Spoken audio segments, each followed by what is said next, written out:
Hello, my name is Kerry Arthur, and today we're going to take a look at the Knight stuff, the Dominus-class Knight. This actually came out yesterday, but I have a 2-year-old, so a little bit late on this one, but I just blame my daughter. Apparently they're really nice at this age. I will leave that to the more experienced parents to decide. I personally think they're full of shit. They're not really nice at this age, they're a pain in the arse. Anyway, let's have a look at this stuff, because I had basically a single expectation from a larger knight that had guns the size and shape of those that were shown on the Dominus class stuff when we first saw it.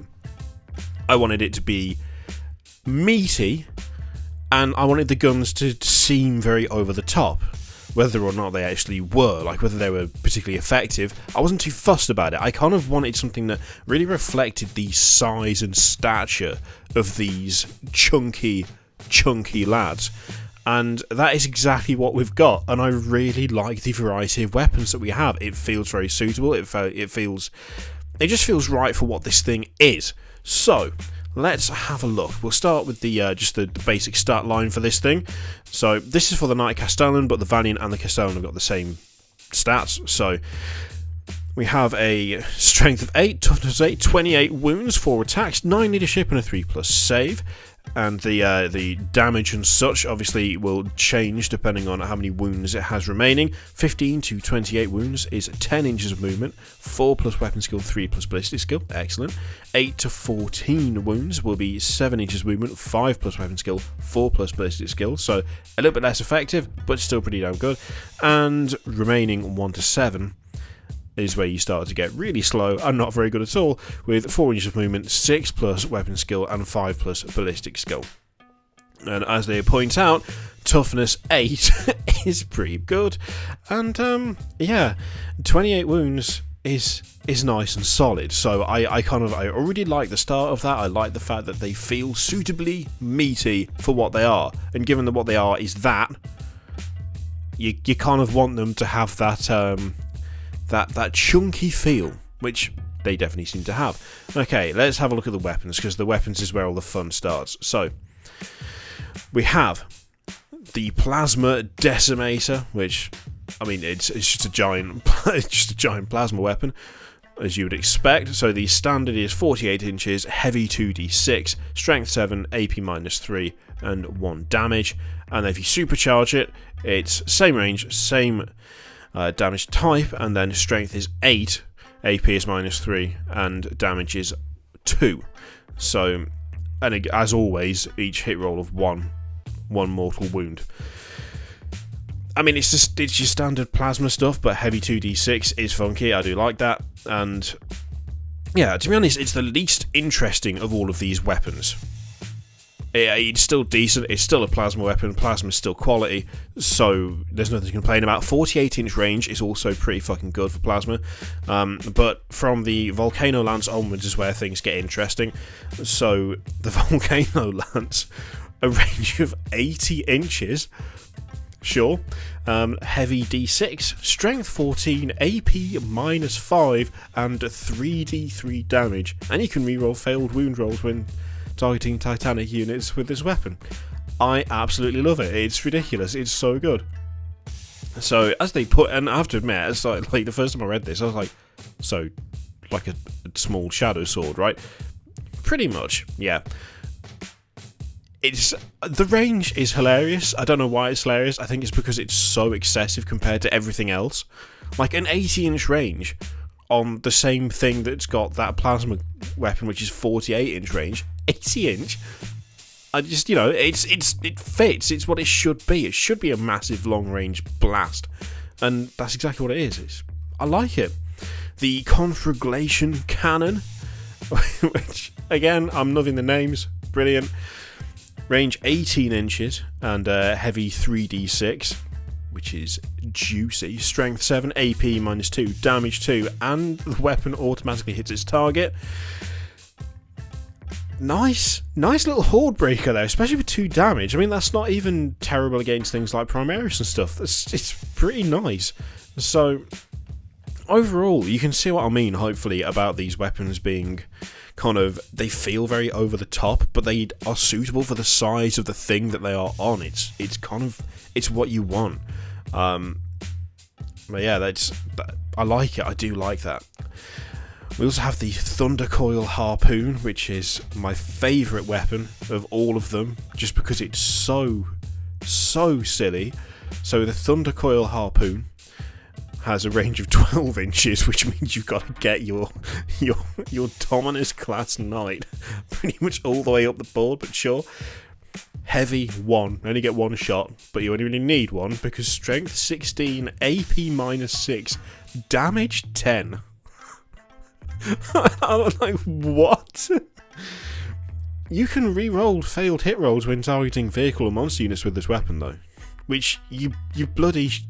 to be honest, yeah, it's very strong. But I feel like that's fair, in a way, re-rolling failed hit rolls, because you get one shot with it. Yeah, it's strength 16 and damage 10 is ludicrous. But, also... Oh, I missed. Like, that's gutting, that is crushing. And in addition, if this weapon inflicts any damage, the target unit suffers an additional D3 mortal wounds. It's so over the top and so silly, but it feels like something that is actually... it doesn't feel like a complete gamble weapon because of that failed hit roll thing for vehicles or monsters.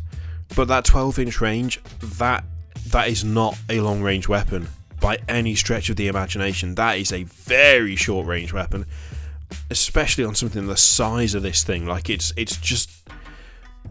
You could be so prone to having it get swamped before it gets to fire this thing off. But then if it did, it could be absolutely devastating. So, I really like it. We also have the Siegebreaker cannons, which are the things like the little... I said they look like some sort of miniature battle cannon. Siegebreaker cannon. So the twin Siegebreaker cannon, range of 48 inches, heavy 2d3, strength 7, AP -1, damage d3. Nice and simple, nice and easy. Depending on the knight, you can either have 2 of those, or you can have 2 of the Shieldbreaker missiles. And the Shieldbreaker missiles are really interesting. I'm not 100% convinced by this, in a way. But let's just... Okay, so Shieldbreaker missile, 48-inch range, heavy 1, strength 10, AP -4, damage d6. Each Shieldbreaker missile can only be fired once. So again, I kind of like how close I was in the way that it's a kind of hunter-killer-esque. You get the one shot of it. So it can be fired only once per battle, and a model can fire 1 each turn. Invulnerable saving throws cannot be made against wounds caused by this weapon. On the one hand, I like that because that is interesting to me. That is a nice twist on what could have just been, oh, it's just a hunter-killer missile. It's something a little bit different. Just removing invulnerable saving throws. But on the other hand, it's also just removing invulnerable saving throws.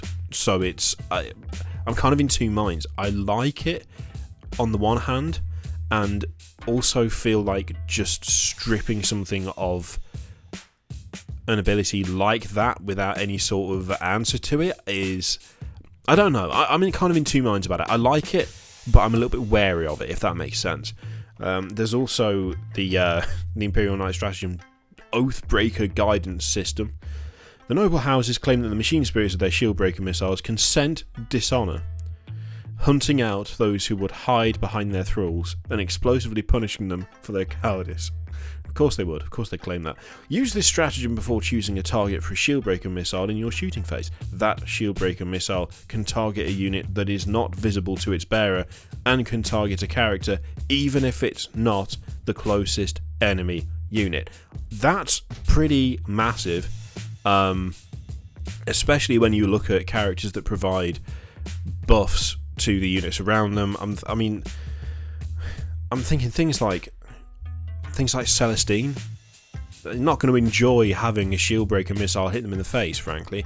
I like it, I do like it, but I'm a little bit wary. That just feels strong. That just feels damn strong to me. So, there's also the Ion Aegis, which again, another stratagem, 2 command points. Redirecting power from its secondary plasma core, the Dominus-class knight projects its ion shield over nearby allies.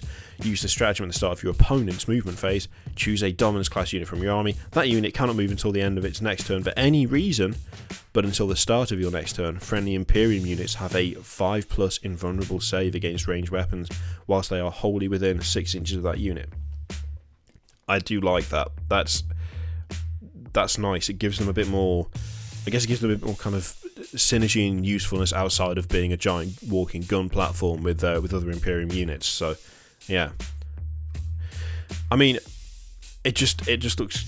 This stuff just looks really good. I mean, I'm glad that I remembered to go down as well for this picture, because that completely shows what I sort of ramble about when I talk about having like different silhouettes and having variation in army. I know that there are some people who were kind of disappointed at the size of the Dominus class. They thought it'd be a lot bigger than it actually is. That it would be, you know, it would kind of put the other knights to shame, the Questoris knights to shame. But to be honest, I think the scale's about right. It's a little bit bigger. It's not hugely bigger. It's more the configuration that makes a difference. And to me, it just looks... It looks that little bit extra scaled up that allows it to have the extra armaments, if that makes sense. But that, to me, maybe like another Questoris, another Armiger, or 2. And that is like a nicely varied army for me. That looks the part more than just the Imperial Knights did by themselves, when the Imperial Knights was just that variety. I don't know, I think not only is it added variety to the army as a whole, but I feel like it's helping with its identity, if that makes sense.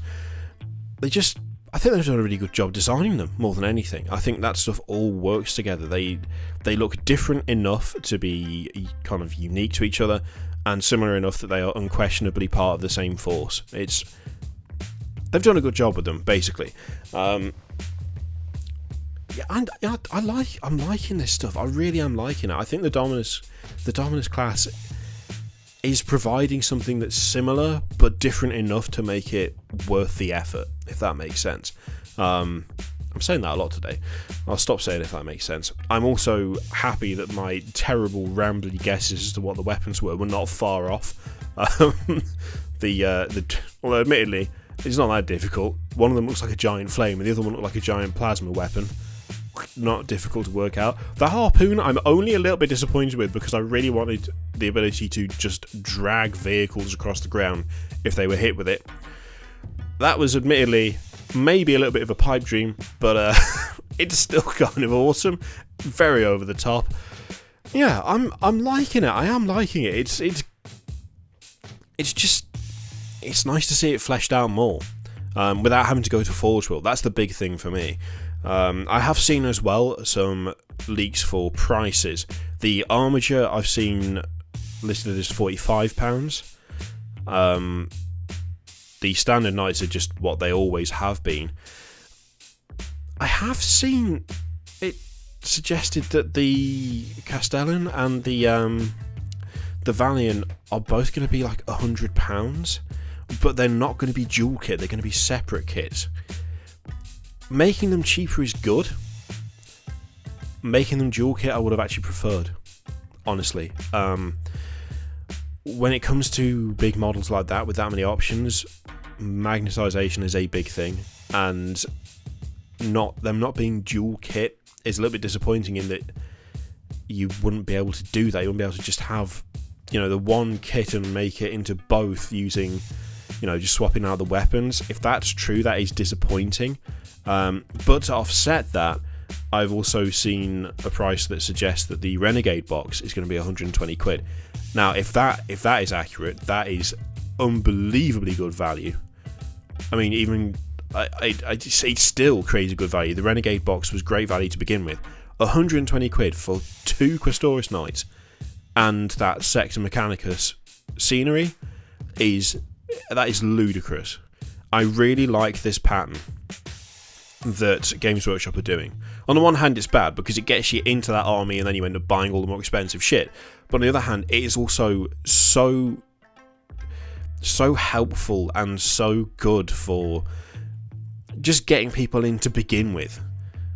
You know, if you take someone and they're like, I really like this, I really like Imperial Knights, but they're expensive, and you say, okay, well, look at the price of one Imperial Knight. Now look at this box where you get 2 of them and you get that piece of badass scenery. It's still a lot of money. It is undeniably still a lot of money, but it's so much less than if you buy that stuff individually, that there is that kind of false economy thing where you're like, well, if I didn't get that, eventually I might have to spend way more to get the same as if I did. It's more of that. I want more of that. I want more kind of... I just want more stuff that has got such significant discounts, because it can only help. You know, it's never going to be one of those things where you look at it and go, oh, well, I mean, I would buy it, but it's too cheap. That's not how this shit works. The more we see stuff like Forgebane, where the value is crazy good, the more we see stuff like the Start Collecting boxes, where the value is kind of like double what the box cost, stuff like Renegade, where the value is just through the roof, the more people are going to branch out, the more they're going to grab new stuff, and the more tempted they're going to be, which just means more people playing more factions, which is better for everyone. Yeah, I'm happy. I'm really happy with this release. I'm still having my cognitive dissonance. I'm still sitting there like, but can the Xenos get stuff as well, maybe? But it's there. It's kind of being drowned out by how happy I am with all of this shit. You know, a little bit of both, to be honest. Happiness and a little bit of pining for the poor Xenos players. Yeah, it's good. It's good. It's all good. It's actually good. I like it. What do you reckon? Do you think they're going to do a job with the Dominus-class stuff? Do you think they're going to do a bit too over the top? What do you make of the invulnerable save thing, actually? I'm really interested to know what you think of that, because I'm still in two minds about it. Be interested to see whether you think it's just fine, or whether maybe you think it's a tad excessive. I don't know. Maybe I'm being unfair to it. Let me know what you think in the comments below. In the meantime, feel free to click the videos, Patreon, subscribe, all that shit. Click if you like. Don't click if you don't want to. And I will see you for the next one. Toodaloo.